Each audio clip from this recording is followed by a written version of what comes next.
Hello everyone. Shrimad Valmiki Ramayan में आपका स्वागत है।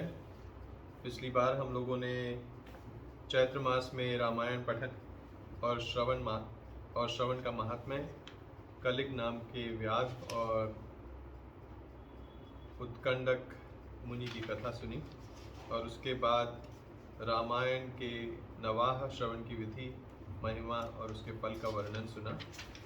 और अब हम एक्चुअली रियली में रामायण शुरू कर रहे हैं बालकांड से। शुरू करते हैं।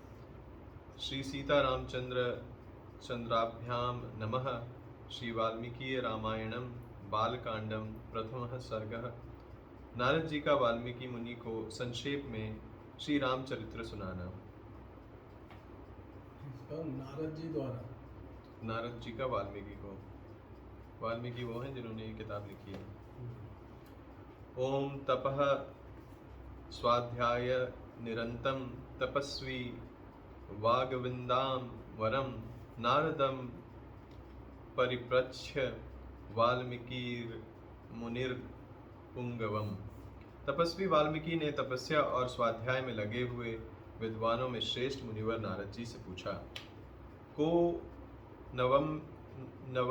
नवस्मन सांप्रतम लोके गुणवान कश्चित वीर्यवान धर्मज्ञश्च कृतज्ञश्च सत्यवाक्यो दृढ़व्रतः। मुने, इस समय इस संसार में गुणवान, वीर्यवान, धर्मज्ञ, उपकार मानने वाला, सत्यवक्ता और दृढ़ प्रतिज्ञ कौन है? चारित्रेण च को युक्तः सर्वभूतेषु को हितः विद्वान कः कः समर्थश्च कश्चैक प्रिय दर्शनः। सदाचार से युक्त, समस्त प्राणियों का हित साधक, विद्वान, सामर्थ्यशाली और एकमात्र प्रिय दर्शन सुंदर पुरुष कौन है? आत्मवान को जित क्रोधो धुतिमान को न सूयकः कस्य बिभ्यति देवाश्च जातरोष्यस्य संयुगे। मन पर अधिकार रखने वाला, क्रोध को जीतने वाला, कांतिमान और किसी की भी निंदा नहीं करने वाला कौन है? तथा संग्राम में कुपित होने पर किससे देवता भी डरते हैं? एतदिच्छामयं श्रोतं परम कौतूहलं हि मे महर्षे त्वं सामर्थ्योऽसि ज्ञातुमे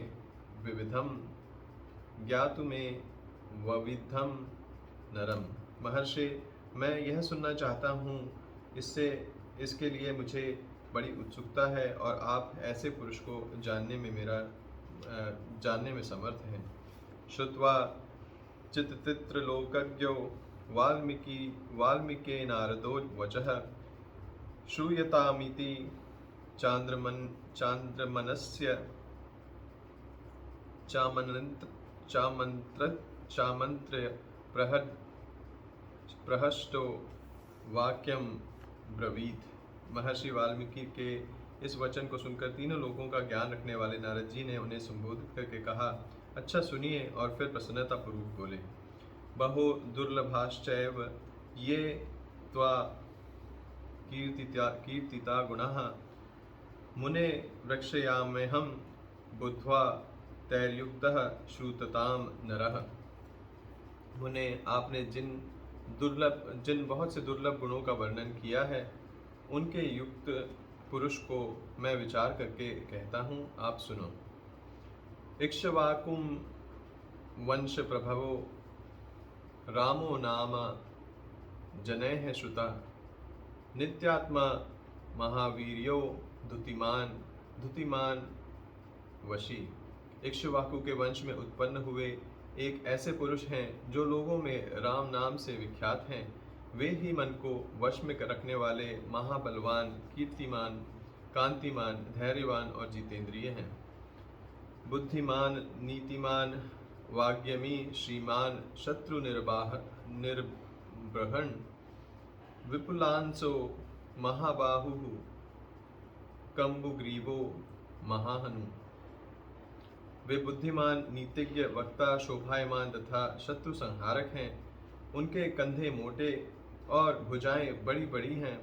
ग्रीवा शंख के समान और डोढ़ी मांसल पुष्ट हैं। महोरस्को महेश्वासो गूढ़ गूढ़चत्र गूढ़चत्रु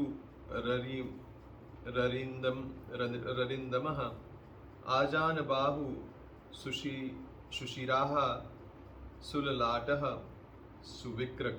सुविक्रमः। उनकी छाती चौड़ी है तथा धनुष बड़ा है। गले के नीचे हड्डी हंसली मांस के पीछे छुपी हुई है। वे शत्रुओं का दमन करने वाले हैं। भुजाएं घुटनों तक लंबी हैं। मस्तक सुंदर है, ललाट भव्य है और चाल मनोहर है। समः सम विभक्ताम गह सन्निग्धवर्णः प्रतापवान पीनवक्षा विशालाक्षो लक्ष्मीवान शुभ लक्षणः। उनका शरीर अधिक ऊंचा या नाटा न होकर मध्यम और सुडौल है। देह का रंग चिकना है। वे बड़े प्रतापी हैं। उनका वक्षस्थल भरा हुआ है। आंखें बड़ी बड़ी हैं। वे शोभायमान और शुभ लक्षणों से संपन्न हैं। धर्मज्ञः सत्यसंधश्च प्रजानां च हिते रतः यशस्वी ज्ञान संपन्नः शुचिर्वश्यः समाधिमान। धर्म के ज्ञाता, सत्य प्रतिज्ञ तथा प्रजा के हित साधन में लगे रहने वाले हैं। वे यशस्वी, ज्ञानी, पवित्र, जितेंद्रिय और मन को एकाग्र रखने वाले हैं। प्रजापति समः श्रीमान धाता रिपुनिषु दनः रक्षिता जीवलोकस्य धर्मस्य परिरक्षिता। प्रजापति के समान पालक, श्री संपन्न, वैरी विध्वंसक और जीवों तथा धर्म के रक्षक हैं। रक्षिता स्वस्य धर्मस्य स्वजनस्य च रक्षिता वेद वेदांग तत्वाक्यो धनुर्वेदे च निष्ठितः। सर्वधर्म और स्वजनों के पालक, वेद वेदांगों के तत्ववेत्ता तथा धनुर्वेद में प्रवीण हैं। सर्वशास्त्रार्थ तत्वज्ञः स्मृतिमान प्रतिभावनवान सर्वलोक प्रियः साधुर्दिनात्मा विचक्षणः। वे अखिल शास्त्रों के तत्वज्ञ, स्मरण शक्ति से युक्त और प्रतिभा संपन्न हैं। अच्छे विचार और उदार हृदय वाले वे श्री रामचंद्र जी बातचीत करने में चतुर तथा समस्त लोगों के प्रिय हैं। सर्वदा भीगतः सिद्धि समुद्र इव सिंधुभिः आर्यः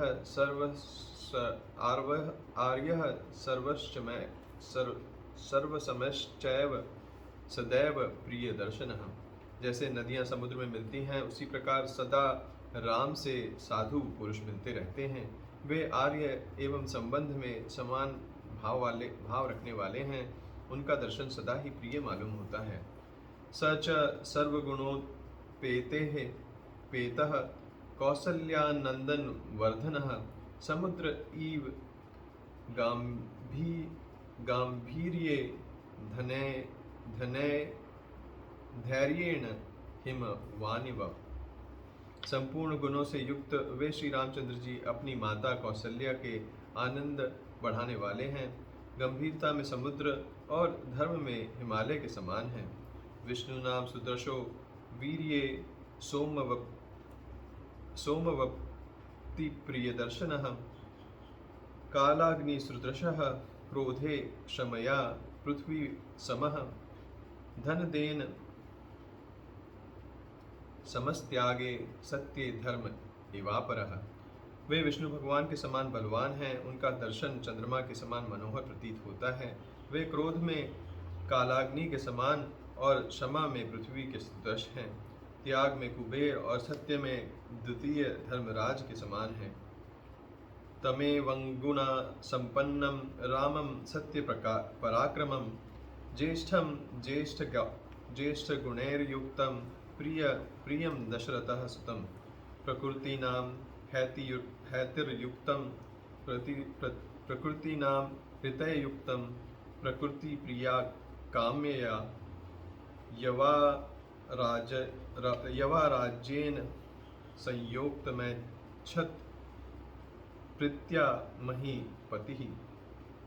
इस प्रकार उत्तम गुणों से युक्त और सत्य पराक्रम वाले सद्गुणशाली अपने प्रियतम ज्येष्ठ पुत्र को, जो प्रजा के हित में संलग्न रहने वाले थे, प्रजा वर्ग का हित करने की इच्छा से राजा दशरथ ने प्रेमवश युवराज पद पर अभिषिक्त करना चाहा। तस्याभिषेक संभारान् दृष्ट्वा भार्या कैकेयी पूर्वं दत्तवरा देवी वरमेन मयाचत विवांसनं च रामस्य भरतस्याभिषेचनम्। तदंतर राम के राज्याभिषेक की तैयारियां देखकर रानी कैकेयी, जिसे पहले ही वर दिया जा चुका था, राजा से यह वर मांगा कि राम का निर्वासन, वनवास और भरत का राज्याभिषेक हो। सत्यवचनाद राजा धर्मपेशान संयतः विवास्यामास सुतं रामं दशरथः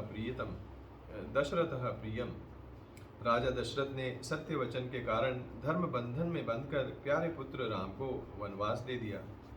स जगाम वनम वीरः प्रतिज्ञामुना पालयन् पितृवर्य च निर्देशात् कैकेय्याः प्रिय कारणात्। कैकेयी का प्रिय करने के लिए पिता की आज्ञा के अनुसार उनकी प्रतिज्ञा का पालन करते हुए वीर रामचंद्र जी वन को चले गए। तम व्रजतम प्रियो भ्राता लक्ष्मणो अनुजगामः स्नेहाद विनय संपन्नः सुमित्रानंदन वर्धनः भात्रं दयितो भातृः सौभाद्र मनुदर्शनयन्। तब सुमित्रा के आनंद बढ़ाने वाले विनयशील लक्ष्मण जी ने भी अपने बड़े भाई राम को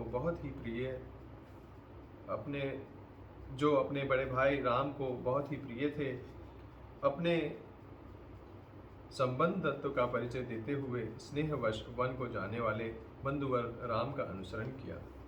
रामस्य दयिता भार्या नित्यं प्राण समाहिता जनकस्य कुले जाता देवमायेव निर्मिता सर्वलक्षण संपन्ना नारिणा मुक्तमा वधूः सीतात्यनुगता रामं शानिनं रोहिणी यथा पौरेर्नुगतो दूरं पित्रा दशरथेन च। और जनक के कुल में उत्पन्न सीता भी, जो अवतीर्ण हुई देवी माया की भांति सुंदर, समस्त शुभ लक्षणों से विभूषित, स्त्रियों में उत्तम, राम के प्राणों के समान प्रियतम पत्नी तथा सदा ही पति का हित चाहने वाली थी, रामचंद्र जी के पीछे चली, जैसे चंद्रमा के पीछे रोहिणी चलती है। उस समय पिता दशरथ ने अपना सारथी भेजकर और पूर्ववासी मनुष्यों के स्वयं साथ जाकर दूर तक उनका अनुसरण किया। शृंगवेरपुरे सूतं गंगाकुले विसर्जयत गृहमासाद्य धर्मात्मा निषाधपतिम प्रियमम्। फिर श्रृंगवेपुर में गंगा तट पर अपने प्रिय निषादराज गृह के पास पहुंचकर धर्मात्मा श्री रामचंद्र जी ने सारथी को अयोध्या के लिए विदा कर दिया। गुहेन सहितो रामो लक्ष्मणे च सीतया ते वनेन वनं गत्वा नदी सतीत्वार बहुतकाः चित्रकूट मनुपरायः भरद्वाजस्य शासनात् राम राम्यम राम्यां वसथं कृत्वा रामणा वने तत्रः देवगंधर्व संस्कार शास्त्रत्र ते नव ते न्यवसनम सुखम। निषाद राजगृह लक्ष्मण और सीता के साथ राम ये चारों एक वन से दूसरे वन में गए। मार्गों में बहुत जलों वाली अनेक नदियों को पार करके भरद्वाज के आश्रम पहुँचे और गुहा को वहीं छोड़ा। भरद्वाज मुनि की आज्ञा से चित्रकूट पर्वत पर गए। वहाँ वे तीनों देवता और गंधर्वों के समान वन में नाना प्रकार की लीलाएं करते हुए एक रमणीय पर्णकुटी बनाकर उसमें आनंद से रहने लगे। चित्रकूटम गते रामे पुत्र शोकात् तुरस्तदा राजा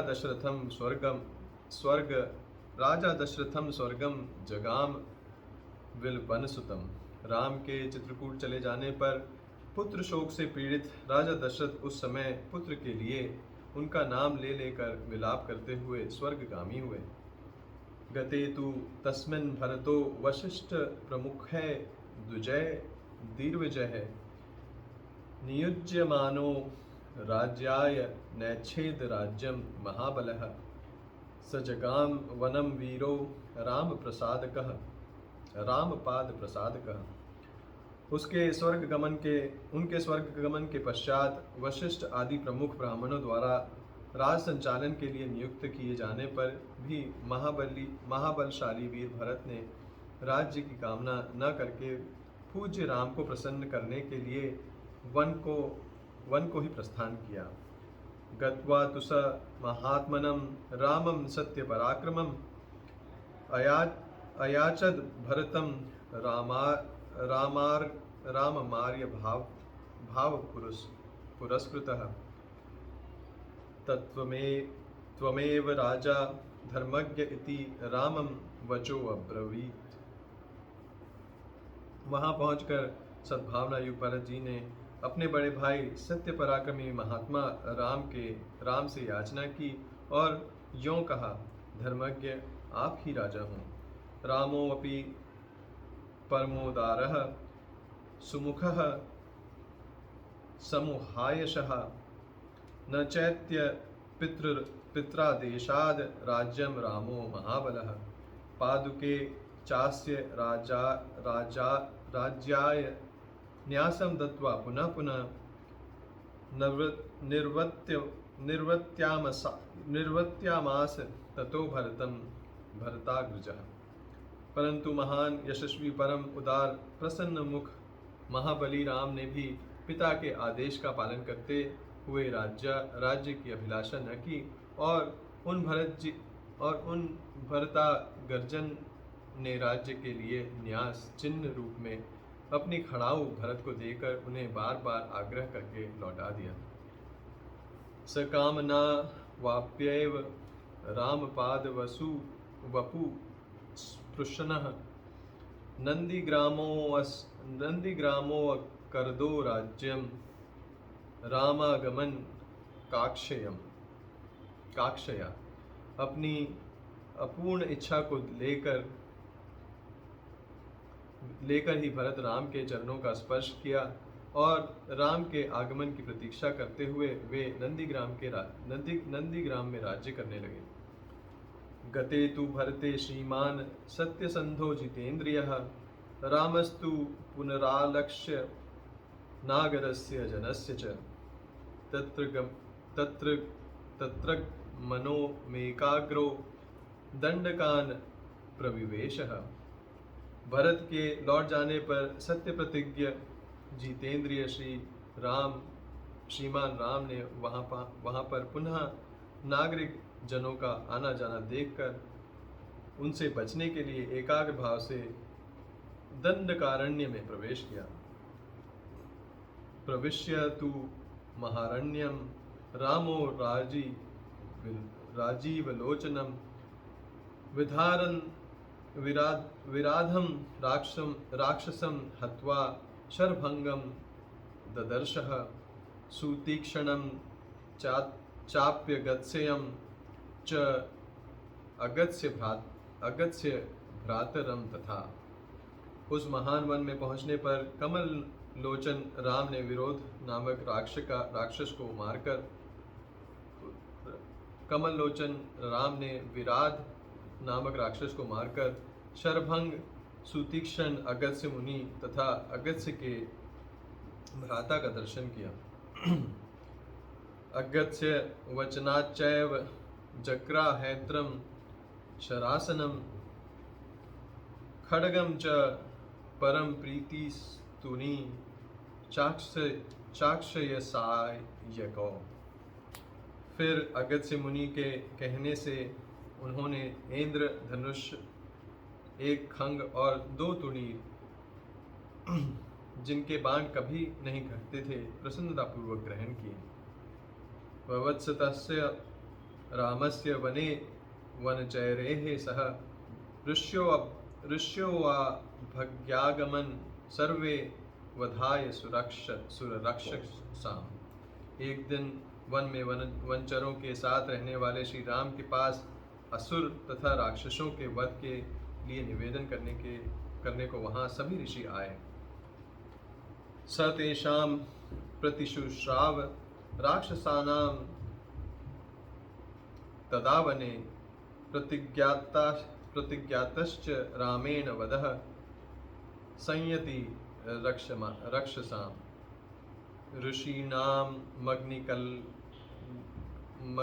मग्निकल्पानां दंडकारण्यवासिनां।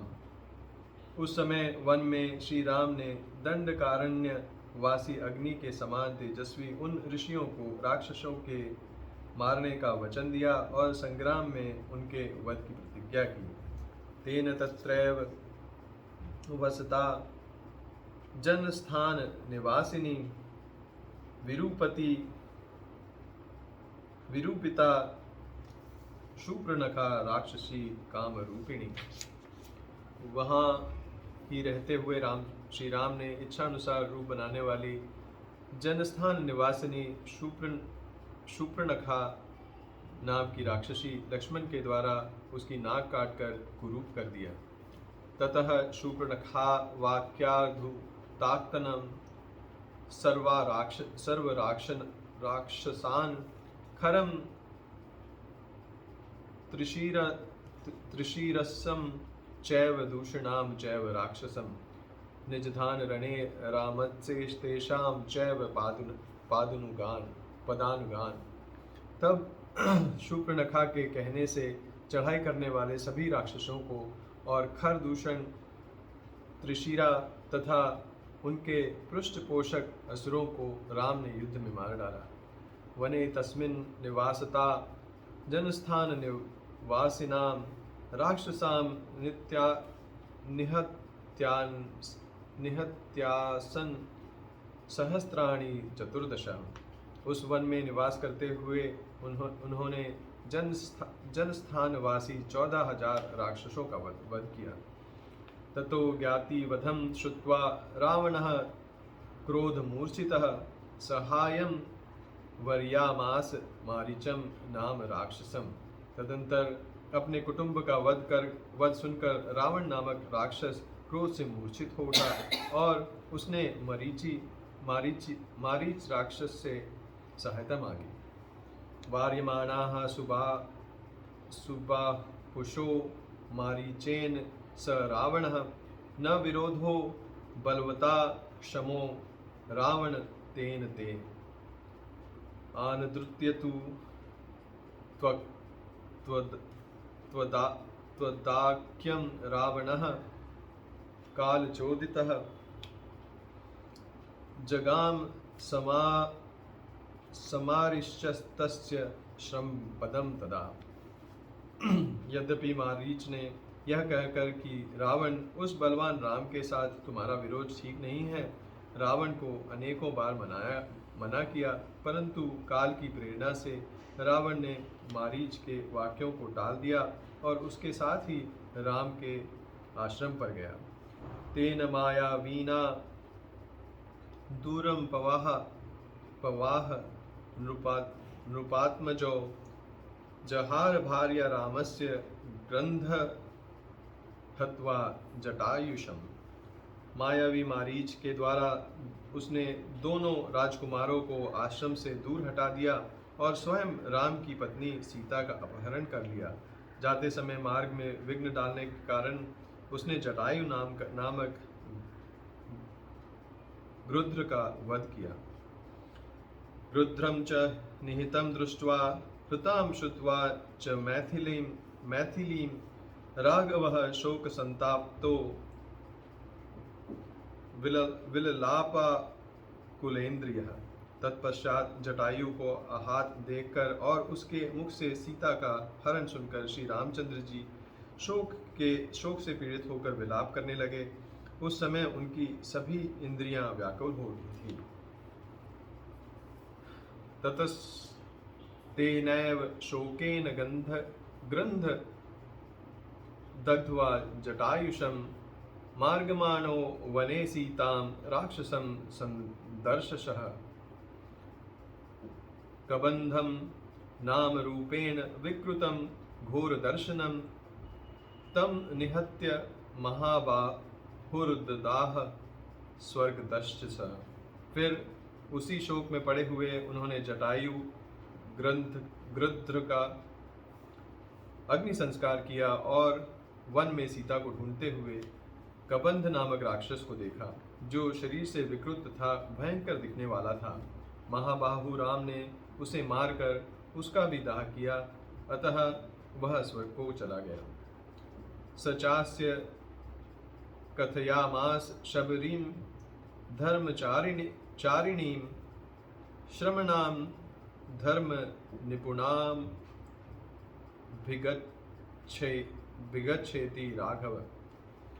जाते समय उसने राम के धर्मचारिणी शबरी का पता बतलाया और कहा, रघुनंदन, आप धर्मपरायण सन्यासिनी शबरी के आश्रम पर जाइए। सो अभगच्छ महातेजाः शबरीं शत्रुसूदनः शबर्या पूजितः समज्ञ रामो दशरथात्मजः। शत्रुहंता महातेजस्विनी दशरथ कुमार राम शबरी के यहाँ गए। उसने इनका भली भांति पूजन किया।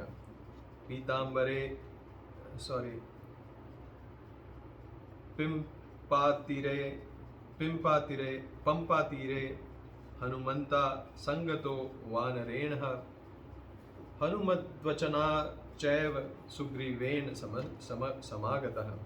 फिर वे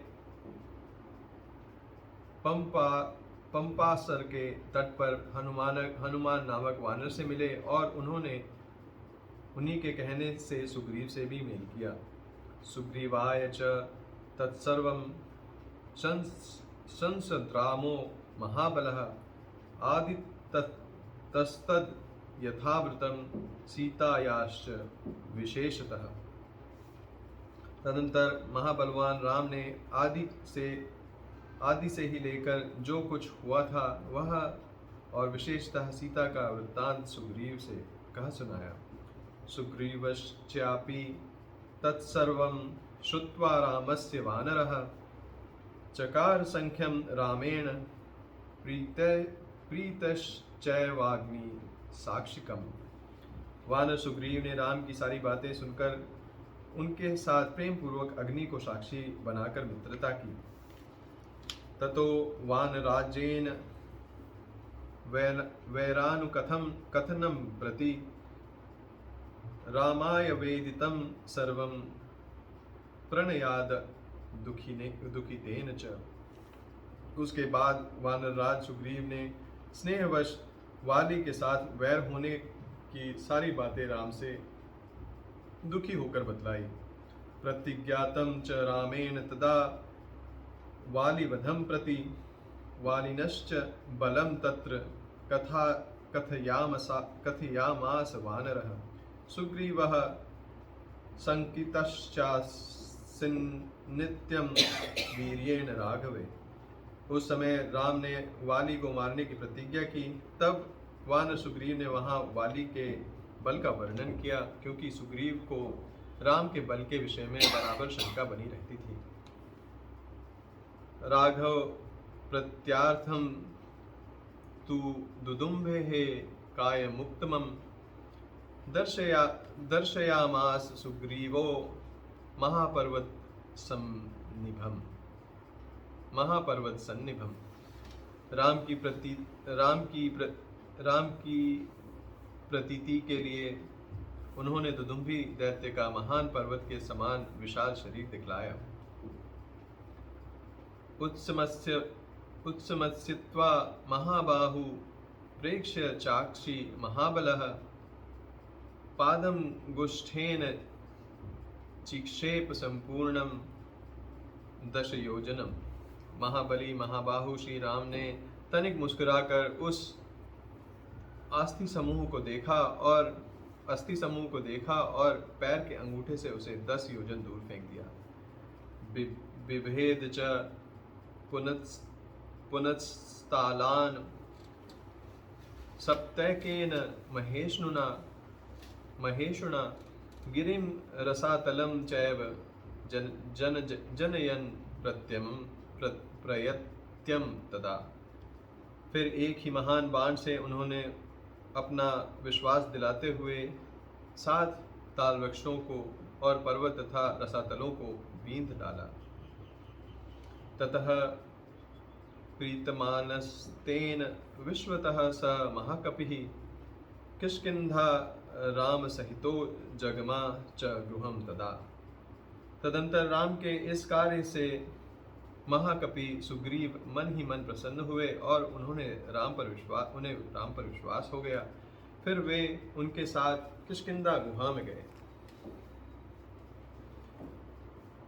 ततोऽर्गर्ज द्विरीवरः सुग्रीवो हेमपिङ्गलः तेन नादेन महता निर्जगाम हरीश्वरः अनुमान्य तदा तारं सुग्रीवेण समगतः निजधान च तत्रैनं शरेणैकेन राघवः। वहाँ पर स्वर्ण के समान पिंगला पर्वत वाले वीरवर सुग्रीव ने गर्जना की। उस महानाद को सुनकर वानर राज वाली अपनी पत्नी तारा को आश्वासन देकर तत्काल घर से बाहर निकला और सुग्रीव से भिड़ गया। वहाँ राम ने वाली को एक ही बाण से मार गिराया। ततः सुग्रीव वचनात् धत्वा वालिन माहवे सुग्रीवमेव तद्राज्ये राघवः प्रत्यपादयत्। सुग्रीव के कथनानुसार उस संग्राम में वाली को मारकर उसके राज्य पर राम ने सुग्रीव को ही बिठा दिया। स च सर्वान् समानीय वानरशभः दिशः प्रस्थापयामास द्विदुष्सृजनाकात्मजाम्। तब वानरराज ने भी सभी वानरों को बुलाकर जानकी का पता लगाने के लिए उन्हें चारों दिशाओं में भेजा। ततो गृधस्य वचनात् संपाते हर्नु मान बलि शतयोजन विस्तीर्णम कुप्लुवेव लवनार्णवम। तत्पश्चात संपत्ति नामक गृध के कहने से बलवान हनुमान जी 100 योजन विस्तार वाले क्षार समुद्र को कूद कर लांग गए। तत्र लंका समासाध पुरीं रावण पालितां ददर्शम सीतां ध्यायन्ती मशोक वनिकाम गताम। वहाँ रावण पालित लंकापुरी में पहुंचकर उन्होंने अशोक वाटिका में सीता को चिंतामग्न देखा। निवेदित्यत्वाभिज्ञानं प्रवृत्तिं विनिवेद च समाश्वास्य च वैदेहीं मर्यामास तोरणम। तब वहाँ वैदेही नंदिनी को अपनी